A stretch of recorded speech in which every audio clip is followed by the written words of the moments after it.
Hello and welcome to my balance patch review for March 2018. We recently had 5 cards change within Faeria, which have been changed in hoping to shake the metagame up a little bit, tone down some of the super powerful decks like Yellow Rush and Blue Green Ramp, and you just let some other decks come into the meta and have a fighting chance. Now, it's been a while since we've had a balance patch.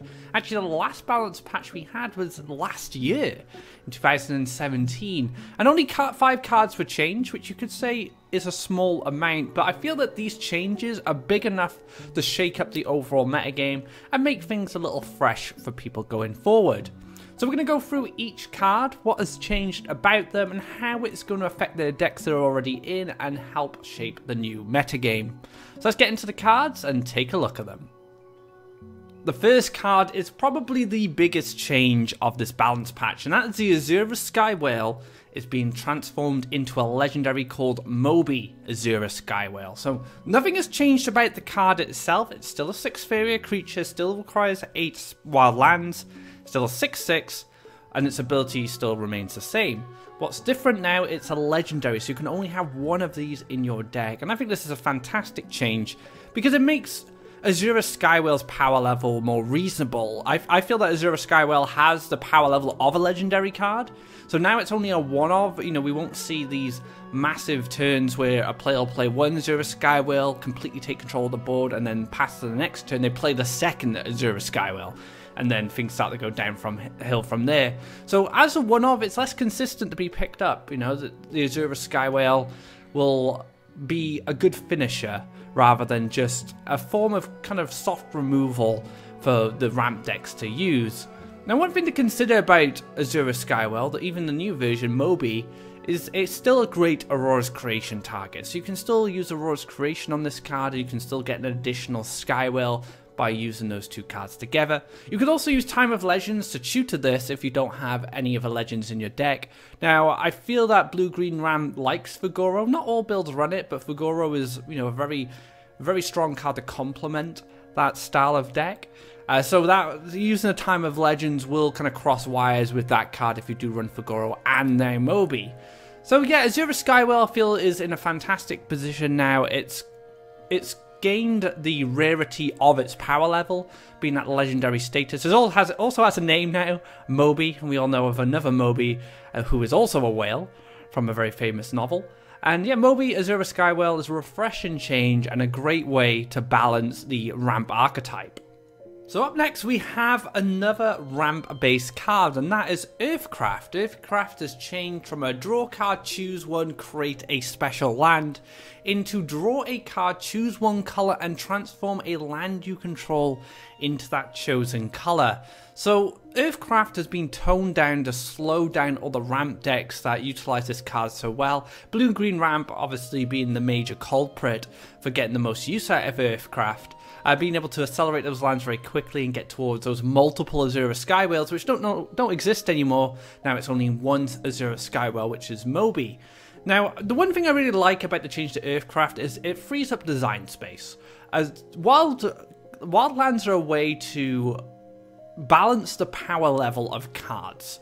So wildlands, the higher the wildland cost, the more powerful the card can be because you have to build a lot of lands to get there. So cards like Earthcraft, the old version at least, make it very difficult for the design aspect to balance cards built around wildlands, simply because the Earthcraft accelerates it so quickly and you kind of cheat your way out of having those high costs in lands. So one great thing about this card straight away, frees up a bit of design space for future wildland creatures.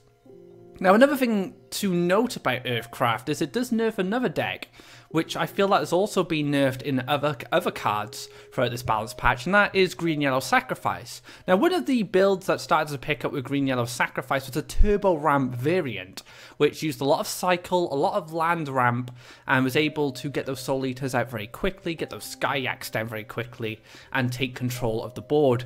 So the Turbo Sacrifice deck has also taken a bit of a nerf from this card, but has primarily affected those blue-green ramp decks. Now, is Earthcraft playable moving forward? It's very hard to say. It still cycles, it still draws a card, but you transform a land you control into a chosen colour. So it's difficult to judge whether this card will feature any decks anymore, simply because elementals are just more consistent and stronger.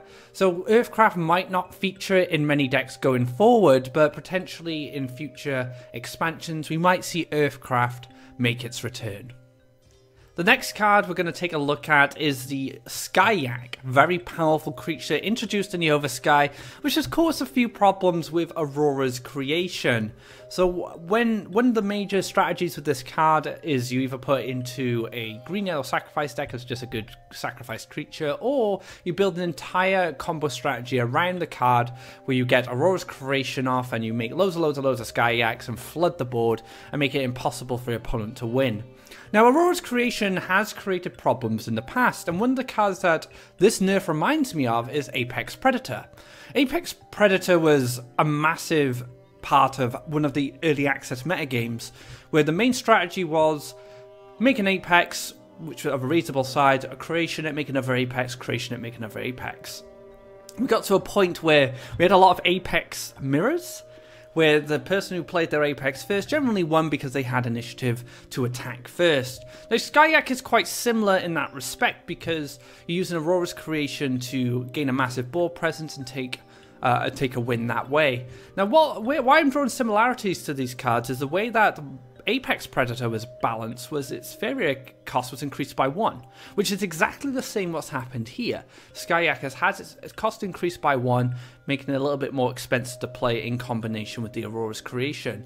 Now, do you guys really see any Apex decks anymore? Not anymore. Since that change, Apex has been a little weaker, or you could say a lot weaker actually than its previous form, and it was a way to check Aurora's creation and its combo orientation with those type of cards. So I have a lot of faith in the 1 Faeria increase being enough to tone down the Skyak decks. Now, the only difference is with the Aurora's creation on Apex would still cost Faeria. Aurora's creation on Skyaks will still cost 0 Faeria, the ones that you've copied. So it's really hard to judge straight away. I'm going to have to see how this plays out in future Skyak decks, but it has worked in the past, and I'm hoping it'll work this time. Up next, we have the Flash Salmon, which has been changed in a small way. Just one mechanic added to it, which is the Divine keyword, but actually will have a massive influence on how powerful Yellow Rush is going to be in the future. Now, Flash Salmon became quite a problematic card. I think by design it's really fun. It's got some really cool ideas around it, but it was getting abused by Yellow Rush. Yellow Rush was able to hit the orb with it, using its charge to its flying, using all that mobility, maybe get a Kalim's Prayer off, and then sacrifice it with Demon Wrangler to make a 5/2 right next to your opponent. It led to some very oppressive Yellow Rush play, and this being able to be sacrificed in that way in an aggressive manner is very difficult to deal with in the early game. So Yellow Rush was able to snowball out of control very quickly if they were able to get some Demon Wrangler combos off with this Flash Salmon. So the Divine keyword basically means it can't be targeted anymore, so you cannot sacrifice the Flash Salmon with any creatures that target it in order to get its ability, like Lord of the Waste, like the Demon Wrangler. So how does this affect Yellow Rush? I'm not too sure. Will Yellow Rush still use this card as a way to activate Kalim's Prayer? I don't think so. Now, one other deck to consider with Flash Salmon is Green-Yellow Sacrifice. There was another deck that used this, the Turbo Sacrifice, as I talked about in one of the previous cards. Turbo Sax likes to draw a lot of cards, and one of the things you could do with Flash Salmon is you summon a Flash Salmon, you make it move next to a Bone Collector, you pass the turn, it dies, it powers up the Bone Collector, and then you draw a card. Now, it can still do that, and I still think that's a valuable asset for Green-Yellow Sacrifice to have, because traditionally, before the Turbo Sacrifice deck came out, Green-Yellow Sacrifice was quite slow. So the Flash Salmon does help with a bit of card draw, cycling through the deck to get those cards that you want. So I can see Flash Salmon still featuring in Green-Yellow Sacrifice. As for Yellow Rush and other decks, I'm not too sure. I'm very interested to see how Flash Salmon gets used in the future, and whether we'll see it in Yellow Rush, or maybe even Green-Yellow Sacrifice moving forward.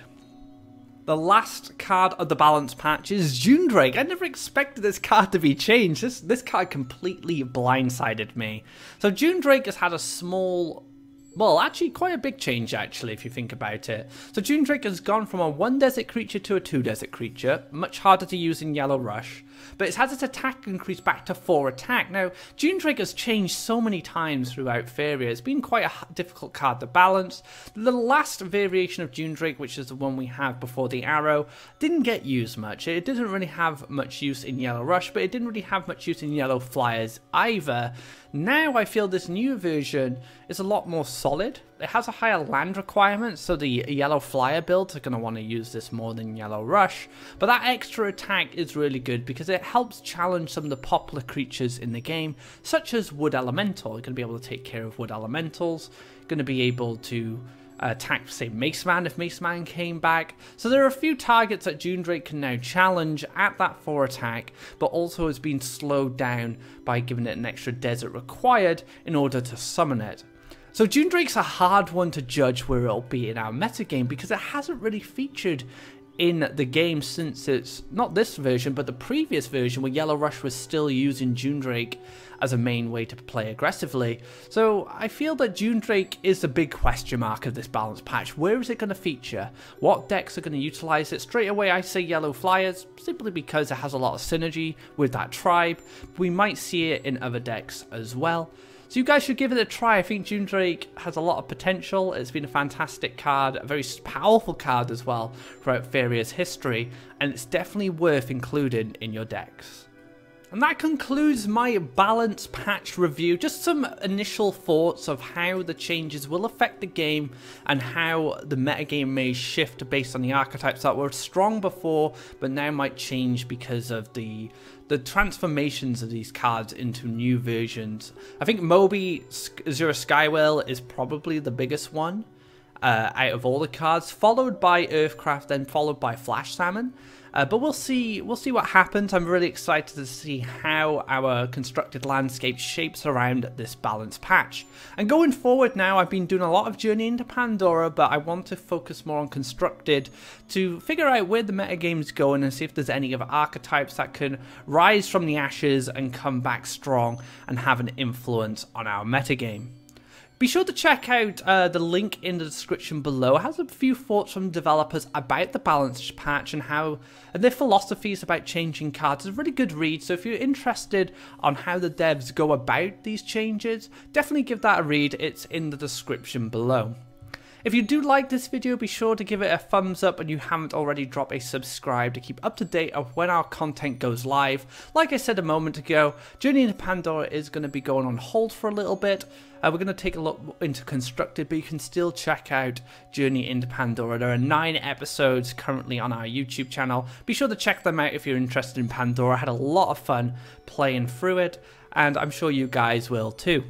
So until next time guys, take care and enjoy this fantastic new balance patch.